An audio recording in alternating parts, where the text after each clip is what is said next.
My sister and cousins shut me out, so I didn't invite them to my wedding. When I was around 20, my sister and cousins used to torment me.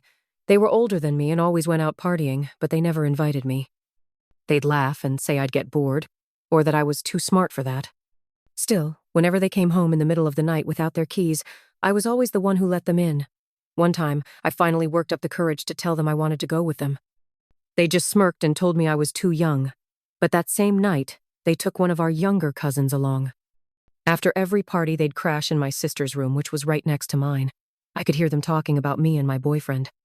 At the time, we'd been together for 3 years, but they'd make up ridiculous stories saying he was a nerd, or that they had seen him out with another girl just because they knew I could hear them. At first, I let my insecurities get the best of me, and it caused a lot of arguments between me and my boyfriend. But he was patient, and he forgave me. My mom, my brother, and he became my support system, the only ones I could confide in. Over time, I stopped caring about what my sister and cousins said. 5 years later, I'm about to marry the love of my life, and I decided I don't want my sister or my cousins at my wedding. When my sister realized she hadn't received an invitation, she was furious. She demanded an explanation, saying that things between us were fine now we live in different cities, and when we see each other, we're polite. I told her she knew exactly why she didn't deserve to be there on the happiest day of my life. She called me bitter and resentful and hung up on me. My mom understood and respected my decision. My brother supported me too.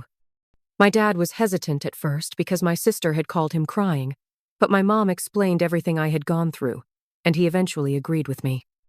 A few days later, after seeing that everyone in the family was on my side, my sister showed up at my house in tears, begging for forgiveness and saying she wanted to explain why they had treated me that way.